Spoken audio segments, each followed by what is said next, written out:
అండి praise the lord. ఎలా ఉన్నారు? అందరు బాగున్నారా? నేనైతే చాలా బాగున్నాను. మీరు కూడా బాగుండాలని దేవుణ్ణి మనస్ఫూర్తిగా కోరుకుంటున్నాను. ఈరోజు ఎఫ్ఎస్సీలకు రాసిన పత్రిక భార్యాభర్తల గురించి కొన్ని మాటలండి బైబిల్ గ్రంథంలో నుండి నేను చదవాలని ఆశపడుతున్నాను. ఒక్కసారి మీరు కూడా వినేయండి. ఇంతకు ప్రార్థన చేశారా? చేయకపోతే తప్పకుండా ప్రార్థన చేయండి. ప్రార్థన మీ జీవితాలను మారుస్తుంది. ఇది తప్పకుండా చేయవలసిన మీరు తిన్నా తినకపోయినా, తాగినా తాగకపోయినా, నిద్రపోయినా పోకపోయినా ప్రార్థన మాత్రం తప్పకుండా చేయండి. ఓకే అండి. ఎఫ్ఎస్సీలకు రాసిన పత్రిక 5వ అధ్యాయంలో నుండి నేను కొన్ని మాటలు చదివి వినిపిస్తాను. 22వ అధ్యాయం నుండి చదువుతున్నాను. స్త్రీలారా, ప్రభువునకు వలె మీ పురుషులకు లోబడి ఉండుడి.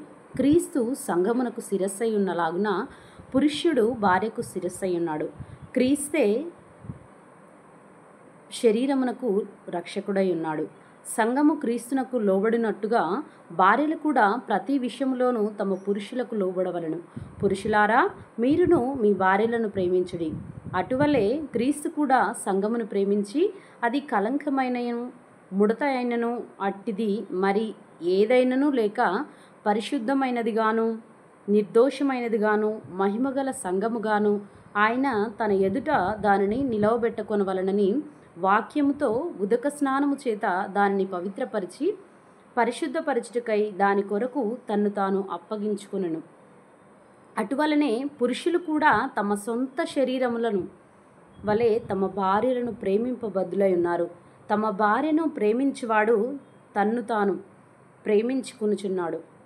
తన శరీరమును ద్వేషించిన వాడెవడునూ లేడు, కానీ ప్రతివాడును దానిని పోషించి సంరక్షించుకొనును.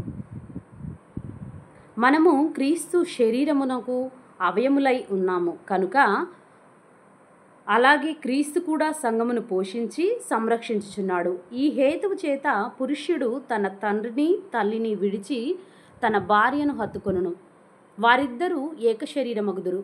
ఈ మర్మము గొప్పది. అయితే నేను క్రీస్తును గూర్చియు సంఘమును గూర్చియు చెప్పుచున్నాను. మెట్టుకు మీలో ప్రతి పురుషుడును తనను వలె తన భార్యను ప్రేమింపవలను. భార్య అయితే తన భర్త యందు భయము కలిగి ఉండునట్లు చూచుకొనవలను. దీన్ని బట్టి దేవునికి స్తోత్రం అండి. ఇక్కడ కొన్ని మర్మాలు ఉన్నాయండి. చూడండి, భార్య భర్తలు ఏక శరీరం అంట. ఇది ఎవ్వరు నమ్మినా నమ్మకపోయినా నిజం. ఇది దేవుడే సృష్టించిన సృష్టిలో ఉన్న నిజం అన్నమాట. వారిద్దరూ ఏక శరీరం అంట. అయితే వీరిద్దరూ ఏక శరీరం అని చెప్పడానికి ఒక నిదర్శనం ఏంటో తెలుసా? నిన్ను కన్న తల్లిని, నిన్ను కన్న తండ్రిని వదిలి నువ్వు నీ భార్యను హత్తుకుంటావు. అవును కదా? కొంతకాలం మాత్రమే తల్లిదండ్రుల దగ్గర ఉంటాం, కానీ పెళ్లి చేసిన తర్వాత 20 ఏళ్ళు తల్లిదండ్రుల దగ్గర ఉంటే పెళ్లి చేసిన తర్వాత భార్య భర్తలు ఏక శరీరంగా ఉంటారంట. ఈ మర్మము ప్రపంచంలోకి వెళ్ళనే గొప్పది. చూడండి, స్త్రీలు ఏం చేయాలంటే తన సొంత పురుషులకు అంటే తన భర్తలకు లోబడి ఉండాలి. భర్తలు ఏం చేయాలి? వాళ్ళ భార్యలను ప్రేమించాలి. ఈ మర్మము నిజంగానే గొప్పది కదా. తల్లిదండ్రుల కంటే భార్య ఎక్కువ అంటే అవును, తన శరీరంలో భాగం కాబట్టి తల్లిదండ్రుల కంటే తన భార్య తన భర్త ఎక్కువే.